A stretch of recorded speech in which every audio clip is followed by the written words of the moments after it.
तो welcome friends, नमस्कार है आप सभी का। ठीक है, चलिए दोस्तों, देखिए जितने भी लोग एग्ज़ाम दे रहे हैं रांची यूनिवर्सिटी में या फिर BBMKU में या फिर विनोबा भावे में या फिर SKMU में या फिर NPU में, कोल्हान यूनिवर्सिटी में, कोई भी यूनिवर्सिटी हो झारखंड का, सभी में अंडरस्टैंडिंग का जो पेपर है वह सबका सेम होता है। ठीक है, तो चलिए देख लेते हैं। अब देखिए, अंडरस्टैंडिंग इंडिया का पेपर है और इसमें आपको भारत और आपके झारखंड राज्य दोनों के क्वेश्चन आएंगे। ठीक है, तो हमारे झारखंड राज्य और भारत से दोनों के क्वेश्चन रहेंगे। किसी किसी यूनिवर्सिटी में यह पेपर आपका सब्जेक्टिव मोड में होता है, किसी किसी में ऑब्जेक्टिव मोड में होता है। सेशन 22-26 में पूछा गया पेपर है गवर्नमेंट यूनिवर्सिटी के झारखंड के द्वारा। तो चलिए देखते हैं। इसमें आपको समय 3 घंटा दिया जाता है।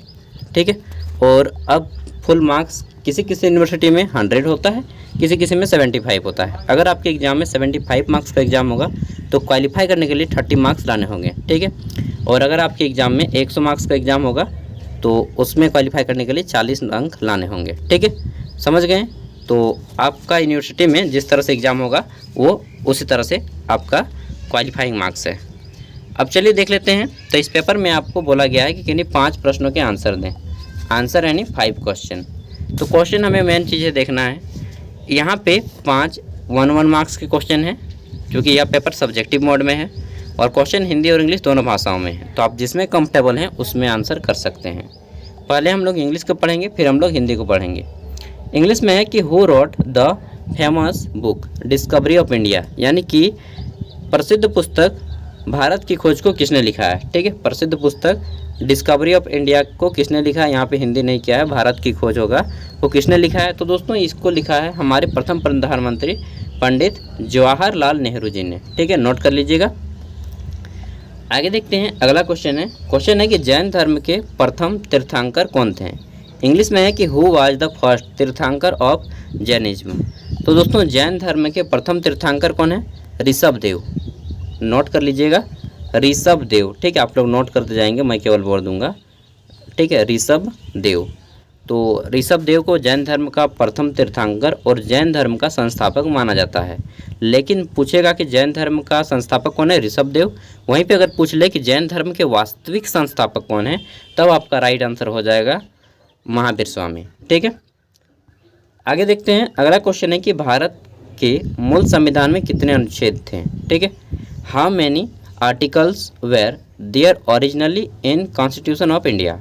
तो दोस्तों हमारे भारत जब संविधान बना 26 जनवरी 1949 ईस्वी को संविधान बनकर रेडी हो गया।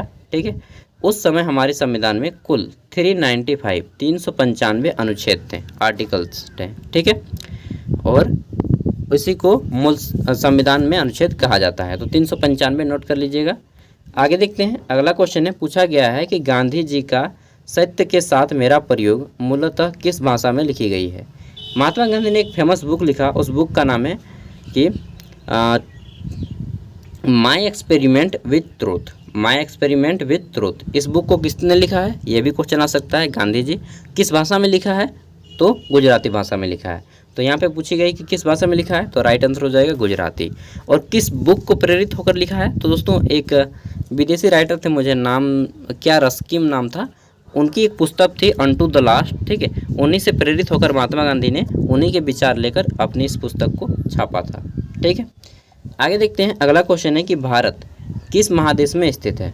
तो भारत हम सभी जानते हैं विश्व का सबसे बड़ा महादेश एशिया महादेश है और इसी में भारत भी हमारा आता है। ठीक है, तो हो गया टोटल ऑब्जेक्टिव क्वेश्चन 5। ऑब्जेक्टिव नहीं बोलेंगे हम लोग, बोलेंगे very short answer type question. Objective उसको बोलते हैं जिसमें 4 ऑप्शन होते हैं। ठीक है, तो आपको मैं बता दिया objective very short answer type के। अब आपके 5 मार्क्स के 2 क्वेश्चन हैं। 5 मार्क्स के क्वेश्चन का आंसर आप लोग 100 शब्दों में दीजिएगा, मतलब कि एक खड़ा पन्ना का एक साइड, एक खड़ा पन्ना है, केवल उसका एक साइड में ही आपको आंसर कर देना है। ठीक है, देखिए यहाँ पे पहला है तक्षशिला विद्यापीठ। ठीक है, तक्षशिला विद्यापीठ। विद्यापीठ मतलब होता है आपका यूनिवर्सिटी या विश्वविद्यालय। जैसे कि मान लीजिए कोई भी यूनिवर्सिटी है, झारखंड यूनिवर्सिटी, तो झारखंड विद्यापीठ हम लोग उसको बोल सकते हैं। विद्यापीठ मतलब यूनिवर्सिटी, यानी कि तक्षशिला विश्वविद्यालय। तो आपको तक्षशिला विश्वविद्यालय के बारे में छोटा सा नोट लिखना है कि तक्षशिला विश्वविद्यालय वर्तमान आपका पाकिस्तान क्या कराची में है शायद यार। ठीक है, कराची में नहीं है, अभी तक्षशिला हमारा पाकिस्तान में चला गया है, ठीक है। और यह प्राचीन काल में बहुत फेमस विश्वविद्यालय था। इसकी स्थापना किसने की, इसकी कितने स्टूडेंट थे, बौद्ध मत थे यहाँ पे, ठीक है, बौद्ध धर्म को पढ़ाया जाता था। इस तरह से आपको डिटेल में नोट देना है, ठीक है। मैं अभी आपको केवल इंट्रोड्यूस करा रहा हूँ क्वेश्चन के किस किस टाइप के आपके एग्जाम में क्वेश्चन देखने को मिलेंगे, ठीक है।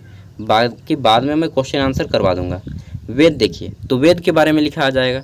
वेद है, किन्हीं दो पे ही लिखना है, पंचवर्षीय योजना है, सर्वोदय सिद्धांत है। तो बहुत ही ईजी टॉपिक है। वेद के बारे में आप लिख सकते हैं कि वेदों की संख्या 4 है, ठीक है।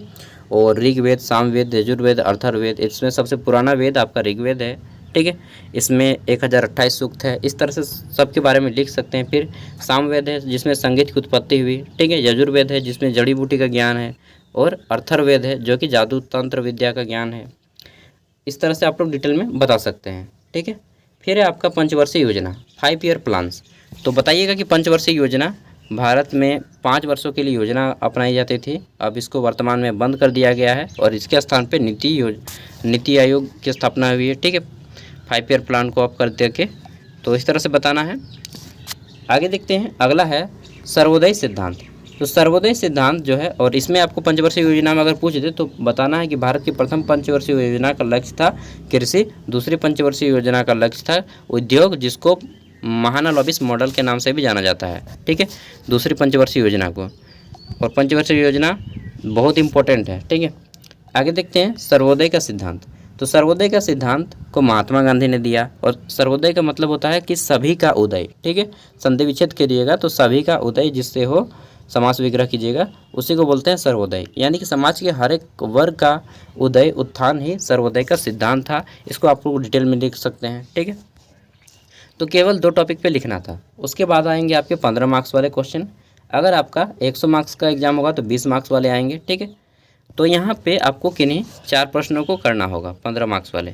यहाँ पे फ़िलहाल आपको कितने करने हैं, तो ये आपका हो जाएगा 5 आपके इधर हो गए, ठीक है। टोटल 5 क्वेश्चन का आंसर करना है ना, केवल किन्हीं 5 प्रश्नों के उत्तर दें। इसमें 5 आपका हो गया 5 मार्क्स क्वेश्चन नंबर 1 में, और बी में हो गया आपका 10 मार्क्स, यानी कि 15 नंबर क्वेश्चन नंबर 1 में हो गया, ठीक है। अब इधर आपको केवल 4 प्रश्नों का आंसर करना है, 15 मार्क्स वाले 4 प्रश्नों का आंसर करना है।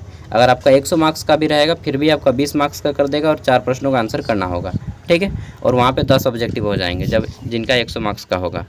तो इस तरह से आपको यहाँ पे देखिए, पहला क्वेश्चन है 15 मार्क्स वाला, और 15 मार्क्स वाले क्वेश्चन का आंसर आपको 300 शब्दों में देना है, यानी कि एक खड़ा पन्ना का दोनों साइड और दूसरे खड़े पन्ने का एक साइड, ठीक है। एक खड़ा पन्ना पूरा और दूसरे खड़े पन्ना का एक साइड, इतना आंसर कीजिएगा। उससे ज़्यादा एक भी वर्ड नहीं लिखिएगा। अगर आप लिख पाएंगे तभी, जब आपकी लिखने की स्पीड ओवर एक्सीलेंट है, ठीक है। बहुत ज़्यादा स्पीड आप लिखते हैं तभी जाके आप कोशिश कीजिएगा कि 3 पेज से ज़्यादा लिखिएगा, ठीक है। उससे ज़्यादा नहीं लिखिएगा अगर आपकी स्पीड नहीं है तो। देखिए यहाँ पे पहला क्वेश्चन है कि हड़प्पा सभ्यता की प्रमुख विशेषताओं पर प्रकाश डालें, ठीक है। इंग्लिश में है कि throw light on the silent feature of Harappa civilisation. तो हड़प्पा सभ्यता की खोज राय बहादुर दयाराम साहनी ने की, ठीक है, और राखल दास बनर्जी ने की, साथ में मिलकर किया। 1921 में हड़प्पा स्थल की खोज की, इसके कारण इसका नाम हड़प्पा पड़ा, ठीक है। यहाँ पे बहुत सारे नगर थे, इसमें सबसे बड़ा नगर था मोहनजोदाड़ो, जहाँ पे एक स्नानागार था यानी कि बाथरूम था। इस तरह से आपको डिटेल में बताना है। मैं अभी केवल आपको एक शॉर्ट व्यू दे रहा हूँ, ठीक है। आगे देखते हैं, तीसरा क्वेश्चन है कि वर्धमान महावीर के जीवनी एवं शिक्षाओं को लिखें। तो बता सकते हैं कि महावीर की जो है किस कुल के थे, ठीक है। फिर इनकी माता का नाम क्या था, इनकी वाइफ का नाम क्या था, इन्होंने कब घर छोड़ा, इस तरह से आपको बताना है, ठीक है। फिर इन्होंने शिक्षा कहाँ प्राप्त किया, उसके बाद जैन धर्म के 24वें तीर्थंकर कैसे बने, ठीक है। इस तरह से आपको डिटेल में बताना होगा। और इनका देहांत कहाँ हुआ, सब कुछ।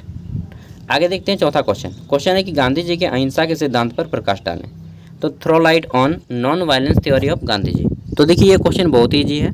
जब भी आपको क्वेश्चन गांधी जी पे आए ना तो क्वेश्चन समझ लीजिए कि अगर आपको नहीं भी आता है तब उसको बना सकते हैं। नॉन वायलेंस अहिंसा, मतलब कि हिंसा के मार्ग से दूर, ठीक है। हिंसा के मार्ग से दूर होकर चलना ही अहिंसा है। तो महात्मा गांधी के अहिंसा के मार्ग पे आप लोग बहुत इजीली लिख सकते हैं कि बिना किसी को दुख नहीं पहुंचाना, किसी को पीड़ा नहीं पहुंचाना, इस तरह से, ठीक है। आगे देखते हैं, अगला क्वेश्चन है कि झारखंड में 1855 कि संथाल विद्रोह का वर्णन करें, तो इंग्लिश में है कि give an account of Santhal movement of 1855 इन झारखंड। तो आप लोग बता सकते हैं कि संथाल विद्रोह झारखंड के स्वतंत्रता संग्राम का पहला विद्रोह में से एक माना जाता है, ठीक है, और काफ़ी बड़े पैमाने पर विद्रोह हुआ था। इसमें जो है अंग्रेज सेना एक तरफ थी और हमारे संथाल एक तरफ थे, जिसका नेतृत्व सिद्धू और कानू मुर्मू ने किया था, ठीक है। इस तरह से डिटेल में बताना है कि क्यों किया था अंग्रेज़ों ने हमारे झारखंड पे कब्जा, ठीक है, जंगल वगैरह पे, फिर हम लोगों ने किस तरह से उन पे हमला किया और यह एक जो है राष्ट्रीय आंदोलन बन गया। आगे देखते हैं, अगला क्वेश्चन है कि आचार्य विनोबा भावे की जीवन एवं विचारों का प्रकाश डालें। तो आचार्य विनोबा भावे की जीवनी एवं विचारों पर प्रकाश डालें। इंग्लिश में है कि throw light on the life and idea of Acharya Vinoba Bhave. तो बता सकते हैं कि आचार्य विनोबा भावे, ठीक है, जिनको भूदान आंदोलन के संस्थापक थे। भूदान का मतलब होता है भूमिदान, ठीक है। ये भूमिदान मांग कर करके समाज कल्याण का काम करते थे, ठीक है। उसके बाद ये महात्मा गांधी के से भी बहुत नज़दीक थे, ठीक है। तो इस तरह से आपको बताना है। और इनके नाम पे बहुत सारे यूनिवर्सिटी चलते हैं, जैसे कि झारखंड में ही एक यूनिवर्सिटी है विनोबा भावे यूनिवर्सिटी हजारीबाग, ठीक है।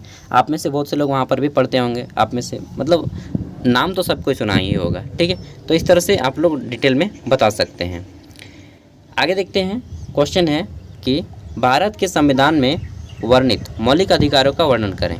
इंग्लिश में है कि discuss the fundamental right of Indian constitution. तो भारत के संविधान में वर्णित मौलिक अधिकार कौन कौन से हैं, ठीक है। तो बता देना है कि भारत के संविधान में पहले 7 मौलिक अधिकार दिए गए, फिर संशोधन होकर मौलिक अधिकार को घटा करके 6 कर दिए गए, जिसमें वर्तमान में अभी आपका 6 मौलिक अधिकार हैं। संपत्ति के अधिकार को हटाया गया, ठीक है। स्वतंत्रता का अधिकार, समानता का अधिकार, शोषण के विरुद्ध अधिकार, संवैधानिक उपचारों का अधिकार, संस्कृति और शिक्षा संबंधी अधिकार, ठीक है। इस तरह से आपको बताना है कि टोटल 6 हैं, इनको पॉइंट दे देना है और थोड़ा थोड़ा डिस्कस कर देना है, बस। बहुत ईजी है, सभी क्वेश्चन ईजी हैं, ठीक है। आगे देखते हैं, अगला क्वेश्चन है कि भारत की भौगोलिक विशेषताओं पर प्रकाश डालें। Throw light on the geographical feature of India. तो यहाँ पे आप बता सकते हैं कि भारत का क्षेत्रफल, सबसे पहले बताइए कि भारत विश्व का अति प्राचीन देश है और इसकी जो क्षेत्रफल है वह एशिया महादेश, जो कि विश्व का सबसे बड़ा महादेश है, वहाँ पर स्थित है।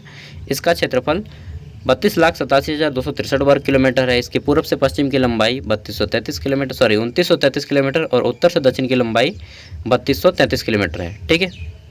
2914 किलोमीटर और 3233 किलोमीटर, यार मैं भी भूल जाता हूँ, ठीक है।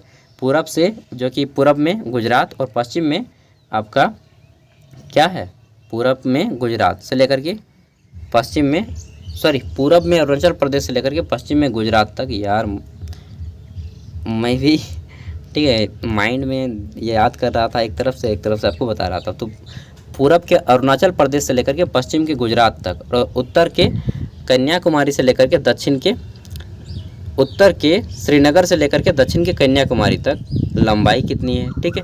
इस तरह से भारत में राज्य कितने हैं, इस तरह से आपको डिटेल में बताना है कि भारत कितने अक्षांश में स्थित है, कहाँ पे स्थित है, ठीक है।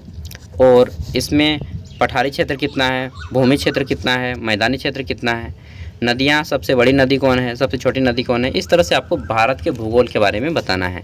तो देखिए दोस्तों, अगर आपने गौर किया होगा तो यहाँ पे पाया होगा कि आपने यहाँ पे ज्योग्राफी का भी क्वेश्चन है, पॉलिटिकल साइंस के भी क्वेश्चन है, ठीक है, फिलोसफी जो है उसके भी क्वेश्चन है, सामाजिक जिसको सोशियोलॉजी बोलते हैं उसके भी क्वेश्चन है, फिर देखिएगा कि हिस्ट्री के भी क्वेश्चन है। मतलब कि जो अंडरस्टैंडिंग इंडिया है आपको सभी सब्जेक्ट का मिला जुला कर एक पेश किया जाता है, ठीक है, मिला जुला रूप है। एक तरह से बोल सकते हैं कि सभी जितने भी सब्जेक्ट हैं उन सभी का मिश्रण पाया जाता है अंडरस्टैंडिंग इंडिया में, ठीक है। अर्थशास्त्र है, मतलब हिस्ट्री, पॉलिटिकल, ज्योग्राफी, चारों सब्जेक्ट जो इम्पोर्टेंट है सभी को यहाँ पे ऐड किया गया है।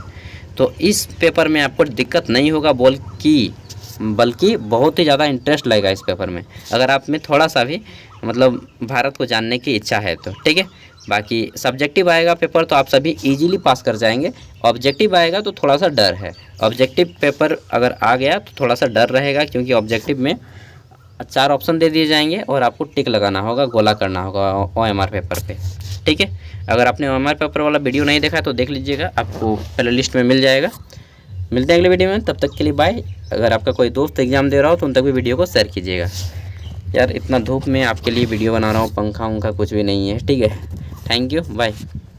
इसका PDF का लिंक वीडियो का डिस्क्रिप्शन में होगा, वहाँ से डाउनलोड करके आप लोग घर में 3 घंटा एग्ज़ाम खुद से प्रैक्टिस कर सकते हैं, ठीक है।